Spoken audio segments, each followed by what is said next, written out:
rules. Straight posters, stilt man, gravity.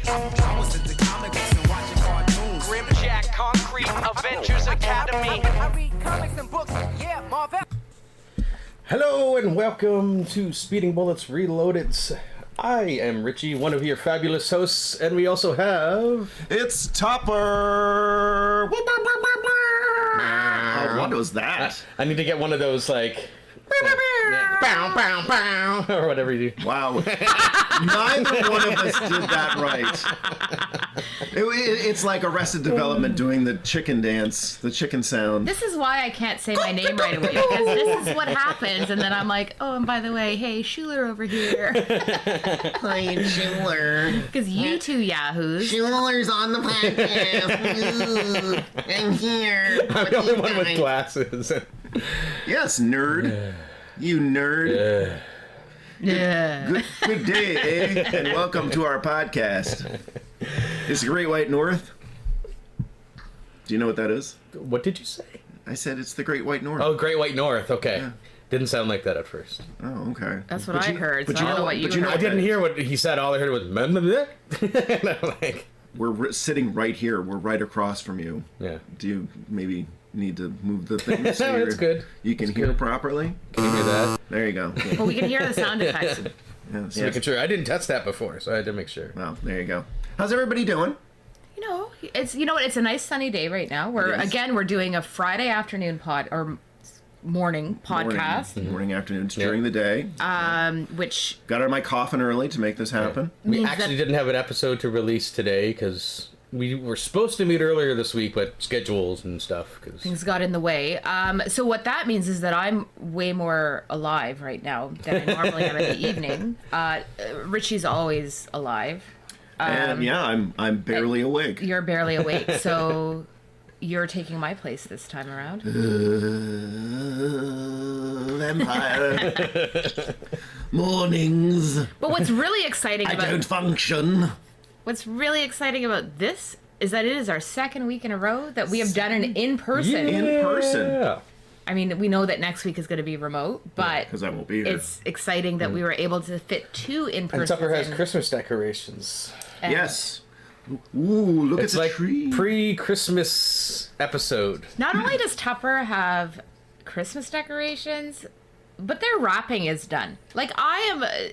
The decorations are amazing as it is, but the fact that you have all of your wrapping done, like, and all you really have to do now is make Put on cards, name like tags. like, Well, it's come true. on. Well, okay, so the reason is that I'm not going to be here in Ottawa for another month. I won't be back until December 20th. Right. And also, but when I go back to Toronto, I'm going to kind of do the same thing. Because I am a firm believer that you should enjoy the holiday season, and some people really enjoy decorating, and some people really enjoy wrapping gifts, and they like to make that part of their Christmas holiday extravaganza. Mm-hmm. I like sitting and watching things in the environment that is crafted. I like sitting with the lights and sitting with the decorations and putting on the holiday shows and putting on the music and not having to do it. So it's done. And that's why I try to the holidays you can enjoy it instead of being like, Yeah, like, I mean, growing up, and we're going to talk about this more on our Christmas episodes, but it was, for me, like, you just see your parents go crazy, like, okay, we got to decorate this weekend, and I got to get shopping done this week, and then we got to bake next weekend, and then I get more shopping done this week, and then I got to try to do some wrapping, and then I got to do more baking, and then all of a sudden it's December 24th, and it's like, all right, get your asses to bed, kids, it's 8 o'clock. We have to finish the tree, finish wrapping all the gifts, finish baking everything. You're on 2 hours of sleep when your children are getting up at 6 a.m. to open their presents. And I'm like, that doesn't sound like fun to me. I want to get it all done. we are generally way in advance. wrapping Christmas presents on Christmas Eve once the kids go I'm to always bed. done. I will do the Christmas wrapping kind of like 2 weeks out. Everything's wrapped unless I purchase other things, but then as I purchase things, they get wrapped along the way. But normally 2 weeks out, I'm done with all my Christmas shopping. Yeah. And I do my wrapping I try to do it all in one go. This year, I'm not putting up a Christmas tree. Last year I did, and it was fine. But this year with Poppy, the puppy, I'm concerned that every time I turn around, she's gonna have an ornament in her mouth. That's not what I thought you were gonna say when I heard or. Well, just because she's an asshole puppy, and Puppies would be assholes. tries to get into everything. It's bad enough with the cats because the cats love to bat around the ornaments and then they fall off the tree. Like, we have a headless Spider-Man now because the cats decided to knock off one of Devin's ornaments. So What universe is he from? I believe that's the Sleepy Hollow universe. and I found the head, I found the body. I found the head. I found the body right after it happened. Halloween is over. Why are we doing this? But I just recently, like almost a year later, found the head. Sounds like the plot to Sounds like the a. most frightening Spider-Verse story ever. So That needs to be a horror movie. What happened to Spider-Man's head? So I'm not gonna put up a Christmas tree. They're gonna do that thing where like you've seen the photos, I'm sure, of like the people that have the portal Christmas trees where they have half of it coming out of the ground and then the other half is like stuck up. Oh, I yeah, thought about sticking one up from the ceiling, but again, I've got the cats who will They'll jump. jump and get onto that tree. See, my cat has never had a problem. He likes to sleep under the tree, but he never bats at the ornaments. It's only one. So one cat loves to bat the ornaments. The other cat loves to climb into the tree. Okay. And then the other cat doesn't go near the tree. Yeah. So is your cat like the only non-asshole cat? No, Because he's you're a enough of an huge asshole for him. but But only he's- to us. When it comes to Christmas, he's like, "Oh, I like this. He likes to be under things." Right. So his thing is he loves the tree because then he'll like Lie sit under the tree. tree because it's like he's very much like Vincent is a tropical cat. I'm convinced because all he really wants to do is sit under things and relax. So like when you go on vacation, you just want to sit under an umbrella, have a Mai Tai, put your feet in the sand. That's, to me, if Vincent was a person, that would be his modus operandi for his entire life. I just want to sit under something with shade, put my feet in someplace that's comfortable, just sit. Yeah. See, Jack likes to sit underneath the tree, but Jack also, while he's sitting underneath the tree, likes to bite all the gifts that are Right. under the tree. Yeah.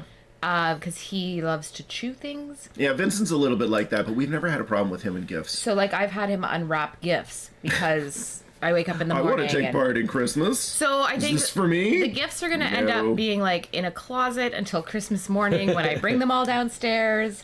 Side note, it's funny that you have a cat named Jack and I have a cat named Vincent.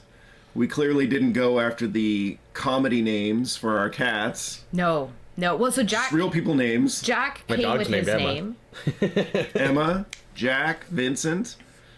Yeah. Well, then I've got Baby Cat and Keiko, and then the dogs are Poppy and ZB. Yeah, those are okay.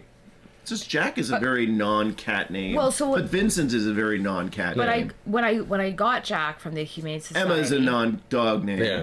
or the SPCA, Jack, that was his name. I never changed it. Normally I change the cats' names because, like, Keiko's name, for instance, was Fluffy. And I was like, not happening. Oh, Mr. Snookums. Oh. But Jack, so after I've had, like, Jack's almost 10 years old, and my sister and her wife had a baby boy, and they named him Jack. And I was like, oh, you named him after my cat. How sweet. And they were like, no. And I was like, I don't know. So, but now it's hard because if I'm talking and I'm like, oh, Jack, they're like, Jack, your cat, or Jack? And so now Jack has kind of turned into Jackson for the most part. When I refer, like, when I'm talking to him, I'll be like, Jackson. Especially when he's in trouble. Jackson John Schuler. Jackson. Yeah, so I've got Jackson. Then we've got Baby Cat, which Devin actually refers to as butt cheek. Butt cheek. Yeah, that story checks. But when we got checks out. Baby Cat, her name was originally Callie, and Devin didn't like the name. I liked the name, but he didn't like it, so he was like, I'm going to change it. So he changed it to Willow, which we never called her Willow. She was literally butt cheek from day one with Devin, and Baby Cat with me. So I gotta say, I've never heard the name Callie so much as I had in the last year because Vanessa has like 6 friends named Callie. They were all named after Baby Cat. I was listening to the Conan O'Brien podcast, and they were talking to the audience because they were doing a remote show in New York. And one of the audience members was like, so I'm having this debate with my girlfriend, and we have a dog, and the dog is named this name. I don't know the name of the dog. But we're like, she's mad at me right now because I was like, hey, if we have a kid, should we name the kid the same name as the dog? And Conan's like, so you want to name a kid after a dog? And he's like, yeah. And it's like, so you want to have a kid, and the name that you have for the dog is also the name for the kid. What? That doesn't make any sense. And he got super mad and left. He just walked out of the show. And they're all busting a gut laughing over this. But I'm also like, yeah, no, they were right to make fun of you. You shouldn't name a human after a pet that you still have Yeah. It's... in the same household. Like, what would you tell that child grows up? What would you tell people? Oh, well, how did you get the name of Joe for your kid? Oh, well, we had a dog named Joe, and we thought instead of thinking of an actual name different from the dog, we just wanted to name the kid the same name as the dog. It's just easier. Indiana was the dog's name. It's just lazy, is what it is. It's lazy. That's right. You have it, but also if you have... It's beyond lazy. It's also thoughtless. If you have a child, say you have a dog and the dog is named like Joe, then you should, and you're going to have a kid or want to have a kid, name it something completely weird. Because your dog's name is already normal, so you should name the kid something like Optimus Prime. Optimus Prime. Snake Eyes. Where's Snake Eyes? Snake Eyes. Oh, is that your dog? No. That's my 4-year-old. Snake Eyes, come here. Joe, stop humping their leg. I did have a cat named Otis at one point. And then I also... That's a good name for a cat, Otis. I also had a cat named Oliver, so I had Oliver. Also a good name for a cat. And then other than that, I've had Nico. But his real name was Nikolai. And Nikolaj. And my other cat was Asher. Nikolaj.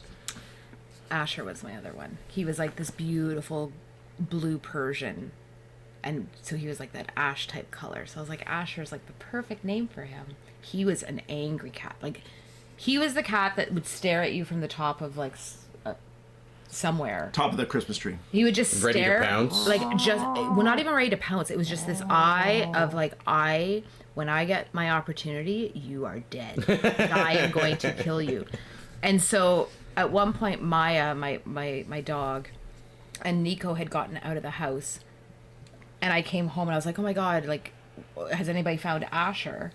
And I walk in, open the door, and there's Asher staring at me from the front door. And then we bring Nico in because we had found Nico. And then Maya comes in and I swear he was like, fuck. Now I can't kill her because they're back and they protect her. I swear he was pissed because all of a sudden the other animals that protected me came back. So this has been Pet Chat.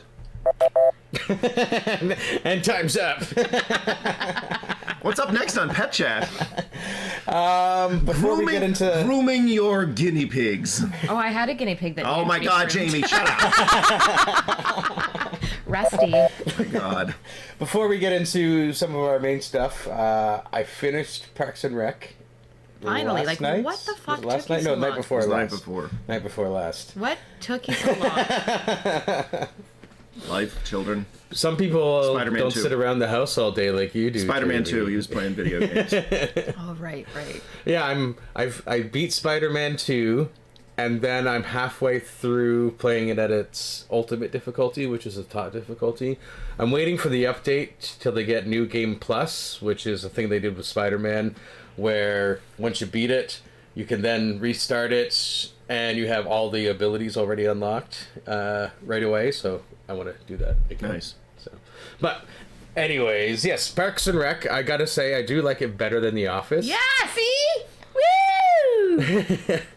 All right. Very quickly in the first season, they very quickly learned to make Leslie not just a female Michael Scott, and that's where it got better. And then I think my only complaint of the whole series is, as much as I love Andy and the character, and I love Chris Pratt, I don't think they did the character much justice, and he got dumber and dumber and dumber. Yeah, I agree, and that was probably my Andy not really getting any smarter and only getting dumber was something that I was like, okay, like. And then in the final seasons, the screaming guy, or the loud talker. John Ralphio or no, the guy who was very angry. Billy Eichner. Whatever his character was. His character, yeah. He was. I like Billy Eichner. Yeah, me too. But in his first season, he was a little too Billy Eichner. Too much of this on the street! Yeah, I was just like, okay. Oh, that's pretty good. That was actually really good. That's pretty good. So his character, I was like, we could probably done something a little different. So here's the real question. If The Office had ended with Michael Scott leaving, do you think that you would have liked Parks and Rec the same as The Office? Yep. Because we did... And again, I do enjoy the episodes after Michael left. I do enjoy them. Mm-hmm. There's some really good stuff in there. But the show lost a lot losing Steve Carell.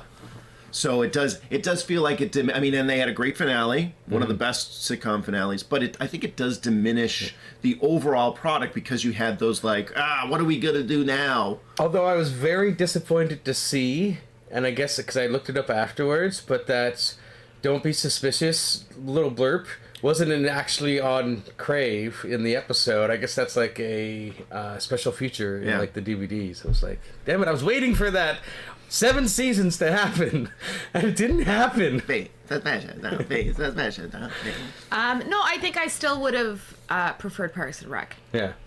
I do. There was just something about Parks and Rec that I just found, I don't know if I found it more cohesive.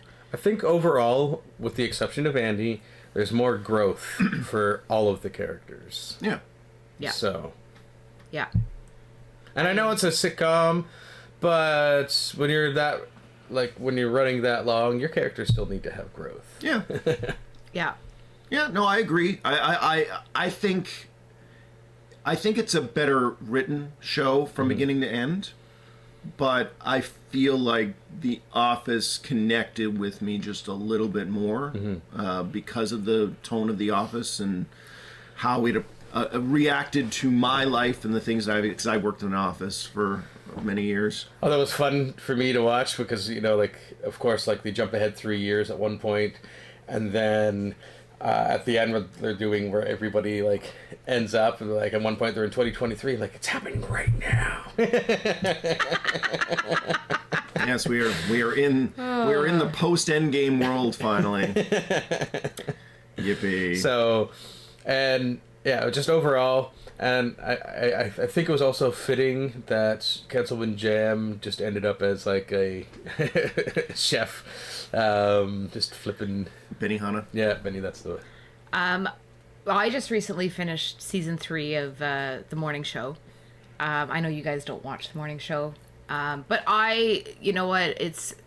I will say it is a very, very well written. That's the one with what's her face Jennifer from Friends, Aniston and Reese Witherspoon. Steve Carell's in the first season. Comes back briefly in the second, and then we've got John Hamm in this season. Billy Cudrup is also in it. It's got a great cast. The story writing is really great. The acting is great. It's a good.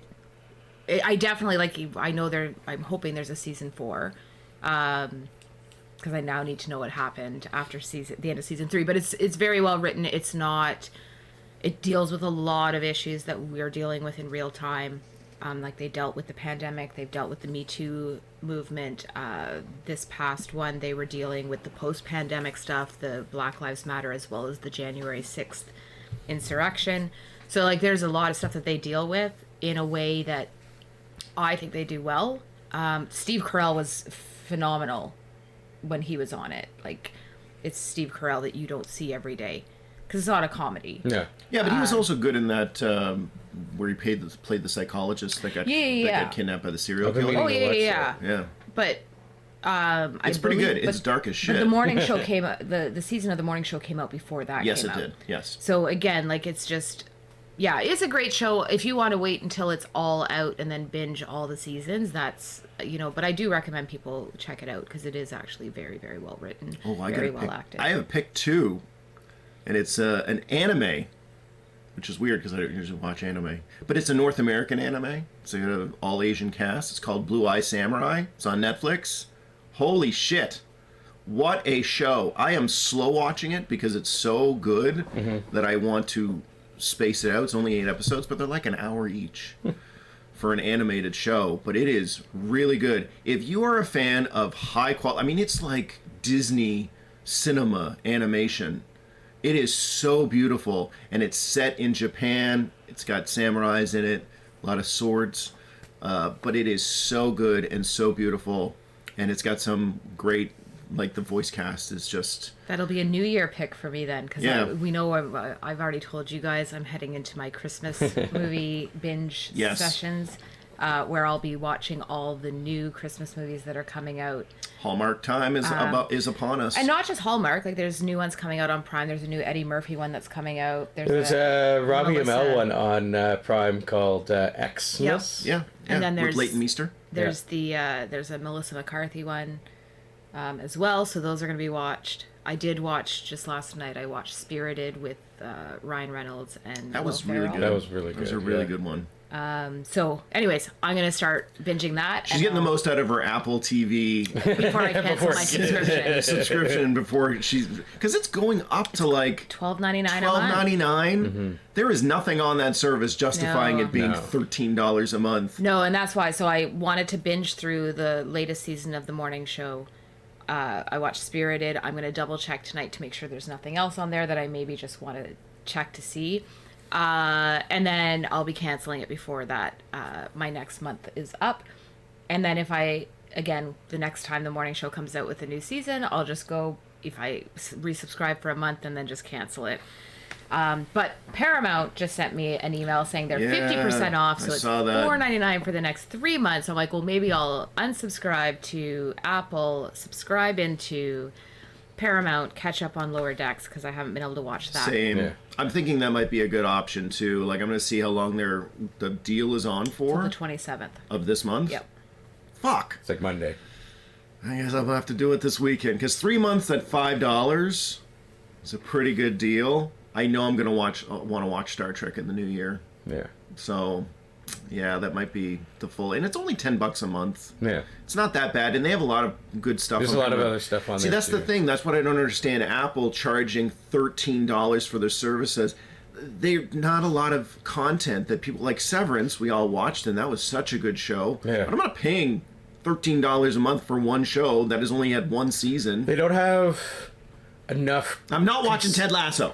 They I'm don't not have doing enough. They don't have enough consistent content. Like, they have good content that comes out, but it's so spaced out. It doesn't justify that price for That's a it. streaming service. And that's so, like, because they'll have good Apple movies that'll come out too. Yeah. That's what I'm now checking to see if there's any Apple movies that maybe I haven't watched that I wanted to see. Have you watched The Banker? No. That one's good. Okay. So I didn't watch Tetris when it came out, and I do actually want to watch it. And it's a movie, so it's not a TV show kind of Yeah. thing. So I'm like, well, maybe I'll just watch Tetris, and then I'll get some of those in, and then I'll cancel it out. And then again, like, once I go back to do a month, I'll just watch whatever I want to watch. Like, I don't need to have it the minute the movie comes out. I think it depends too on the type of content that's being put out, because if you're watching, say, a movie a month and it's a really good movie and it's the kind of thing you could go to a theater to see, well, $13 a month That pays versus for it. $15 a month to go to the theater ends up factoring as a good a good value. And then, of course, obviously, if they have a few extra things, you're like, okay, this is pretty good. But just like the dearth of stuff you get at $17, $18 a month through Netflix, I don't mind that Disney's going up to $14.99, $13.99. It's what it is they don't have enough of a library Yeah. of content. And they're not taking stuff from other places either. Like Netflix gets stuff from every other company and service sent to them, so they have a lot of stuff. Same with Prime Video, they have a lot of stuff from other options. And Disney obviously has hundreds of their own products that you can watch.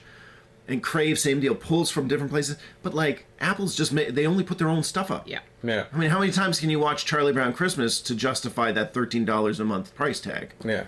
Even during the holiday season. Probably because they don't want to pay, because they want the money, and they don't want to pay the rights to stream this stuff.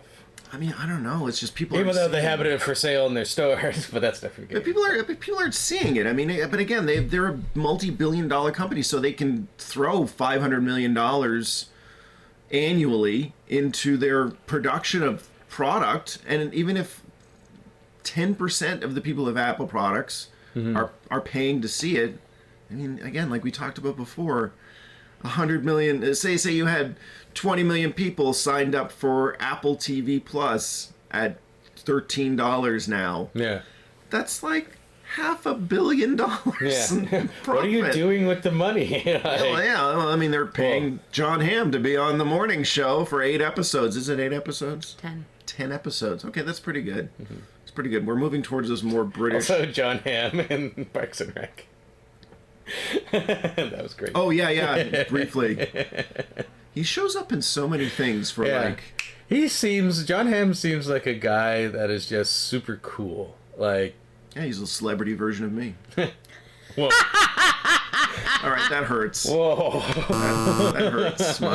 Oh, where's my laugh track? There we go. It hurts. It was hurtful. It was hurtful. Your cackle was hurtful. Anyway, moving on. All right. So we got a few things to talk about. I'll start with Invincible. I am not 100% caught up. There was a new episode yesterday, right? Yeah, I didn't see it either. I saw yesterday's, but we don't have to talk about yesterday's. I was watching episode. I was trying to get through Scott Pilgrim Takes Off on Netflix. And... but we haven't really had a chance to talk about it a lot or as a whole so far. So for me, as someone that's read every single issue of Invincible, like they really are hitting all the major points that you want to see, like some of the major milestones. And I gotta say, poor Stephen Young keeps getting cast as guys that get their faces smashed in. At least this time he's not actually getting his face smashed in. So it's not... Metaphorically. Yeah. And speaking of which, apparently Robert Kirkman also let slip that Stephen Young is actually cast for the Sentry in the MCU, because I guess he called up Robert Kirkman. He's like, I guess I only play heroes that are blue and yellow now. So, but that'll be interesting to see. But the voice cast is excellent. Going right back to season 1 to now, especially with J.K. Simmons as Omni-Man, who is a playable character in Mortal Kombat 1 now, and it's really cool because it's not him doing the voice. No, it's not him, but the character being able to play as Omni-Man and beat the bloody shit out of people, it's pretty cool. You're depraved man. But yeah, I like where they're going this season. I hope Invincible has a long run ahead of itself because it's got a lot of content to pull. Well, I'm hopeful because they did realize that there was a long break between seasons 1 and season 2. I think it was like 2.5 years. Yeah. And they did put out the Adam Eve special, and they are staggering the release of all of season 2. Mm-hmm. Like I think we have maybe one more episode, and then the other 3 come out like in March or February of next year. Yeah. Which leads me to believe that they believe in the show and they want as much of an audience to see it as possible, but that also it's popular. They want to keep it in the conversation for as long as possible. So I think it's doing pretty well. I think, again, Prime is, they'll throw money at stuff. Yeah. If they'll pay millions for Citadel and give that a season 2 before anyone saw it. That's Invincible's got a long future ahead of itself. Yeah, because it's actually a well-written show with people who can act on it, unlike Citadel. Any chance I get to bash Citadel. to bash Citadel. Isn't Citadel an Apple show? No, No. that's on. It's on Prime. Okay, that's right. Yeah, he just said that. Fuck you, Citadel. You're so terrible. Jayme, as someone that's just seen the show, I'm assuming you haven't read the comics. No. Okay. Yeah. What do you think of Invincible? I've been enjoying it. Like, I remember when it first came out, I think a friend, it wasn't either of you, but a friend of mine was like, oh, they posted something about it on Facebook or something. So I was like, oh, a new superhero show. I'll go check it out. And it definitely wasn't what What you were what expecting? I was like, well, I mean, I'd already watched The Boys, so I was like, it's a combination of more of what we see in The Boys versus what we normally see in an MCU type movie or show. But there are still elements of a traditional superhero, which in The Boys we don't really see any traditional superheroes. No, it's more now. over the top. So this gives us a There's combination very few of heroic both. characters on The Boys. Yeah, so this gives us a combination of both, which I enjoy, and I definitely like you said, the voice acting is great. Like, I mean, Sandra Oh she's always one of my An favorites. international treasure. Always one of my favorites in anything she does. But you can definitely, I mean, you know it's her. And it's funny. I was actually watching the one episode this morning, and like I was just like, frick, she's good. Like, she's so good. And I'm not saying the other characters aren't good, but for me, like, she's one of the standouts for sure. Like, again, because not everybody's going to recognize her voice necessarily, No. but she's a standout to the other characters. She's the I mom think. on the show, in case you haven't seen it. Yeah. She's in every episode. Yeah. So, no, I'm very much enjoying it. I like that this season we're getting, like, we got the Adam Eve episode. We got the alien episode. Alan the Alien. So I like that we're kind of getting those little snippets into these other characters and their history and how they came to be, and not just Invincible. Yeah. So And the comic was enjoy it. very much like that as well. It wasn't afraid to not just keep the focus on Mark as the title character. Like, there would be, like, there were several issues where I would say Mark was like not just several, but there's a bunch of issues where Mark's less of a main character because the story is more involved than just about Mark, like, so there's But more, I think more focus. So I think what they're doing is they're making it accessible for people like me who have not read the comic, where I'm not wondering about backstories because they're giving me everything I need, but they're giving it to me in a way that makes sense. Yeah. Like, they didn't do it all in the first season. They didn't do it at all in the first season. It was a lot about the family dynamic and as well, like, what Mark was going through. But this season we're really starting to delve into some of these secondary characters and why they're going to play an important role in things to come. Yeah. I like it too because I did read, I think, the first 40 issues way back in the day. And that was a long time ago. Like, I think it was 2008, 2007. Because Invincible came out in, like, 2003, 2004? Yeah, something like that. So by the time I was reading it and I'd gotten caught up, and it only had about 40 issues by that stage coming out monthly. So I only caught up to where they are in the story as of last week. That was it. That's where I stopped reading, was where last week's episode ended. And I won't say what happens at the end of that episode, because I don't think you've seen last week's. No, I'm just in it right now. Yeah, you're just watching it right now. So that was it. That was where I got caught up to. And it's fun for me to experience it in a television universe that is slightly changed, it's slightly different. So it does feel new and fresh. There's some things that I knew was going to come, and I knew that Omni-Man was going to betray, and he was part of, this I would have loved evil to see Superman that world. Like, because I remember reading that and being like, oh my god, but I would have loved to have that same moment of shock on a show. Yeah. For that. So I kind of envy people that never read the comic book, because that is quite especially in like an animated form, that is quite the shock. But it's different because in the comic you don't find out that he's a villain until like the 6th issue. Yeah. So you have six months of like reading the story and not knowing at all that Omni-Man's a bad guy, and where they kind of in the cartoon they change that, they bring us in on that right off the bat, because I mean if you're reading the comics you need something to be surprised at, and I was thinking, oh, it was going to take a while. So I'm watching this first episode when it came out and like, okay, when are we going to see Omni-Man as a bad guy? And it was like, oh, right away. Oh, he's just tearing through people it's because it's such a well-crafted story when you can have this kind of like fun superhero show start off. Those of us who've read it know that it is violent, that it doesn't shy away from being violent, being extreme in its presentation. But the whole first episode up towards the end, it's just a very lighthearted superhero affair. Kid gets powers, it's all very calm and normal and just like very typical of animated series that you'd see on Saturday morning cartoons. And then at the end it's just, let's just gore it up.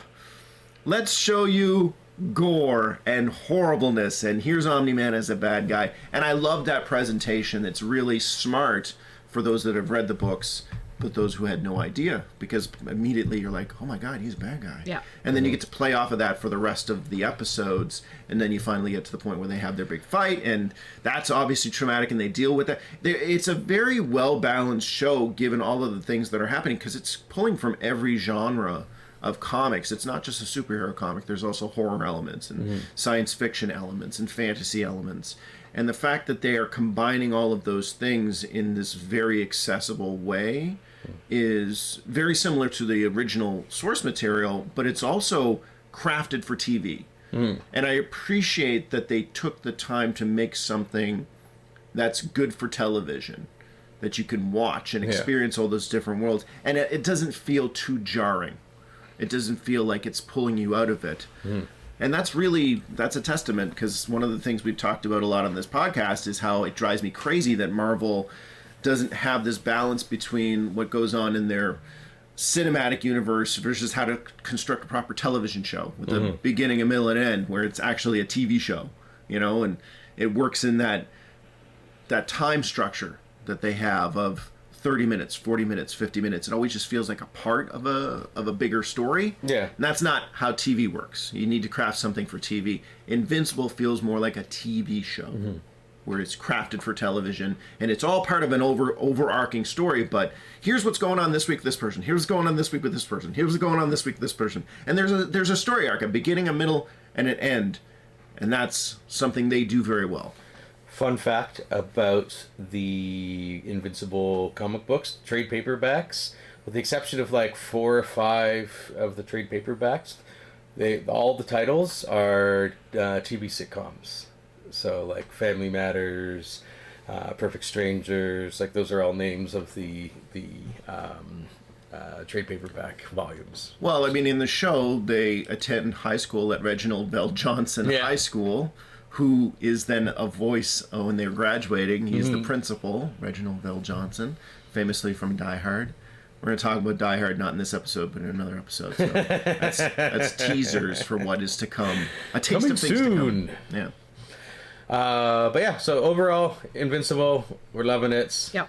And It's a really good show. Keep doing Really what they're good show. doing. Yeah, please last for ever. 7, 8 seasons would be great. Please last and do all of the stories from the comic book. Yeah, if they could get through the whole comic book series. But I mean, also, Amazon doesn't have a whole lot of animated programming. They do have the Critical Role series, which I love also. But that's it. Like, they really only have the 2 animated shows. So I feel like they probably will be able to get through 7 or 8 seasons of Invincible. It is one of their more noteworthy programs. So I don't think it's a stretch to say, well, we can look forward to watching 8 seasons, 8 episodes per season of this whole series. I think it's pretty set in stone at this point. Yeah. Cool. The next thing we got, we've talked a little bit about Loki, but we didn't get to talk about the finale. Right, 'cause I didn't watch it. Because you didn't know, but you now have watched. Nope. What?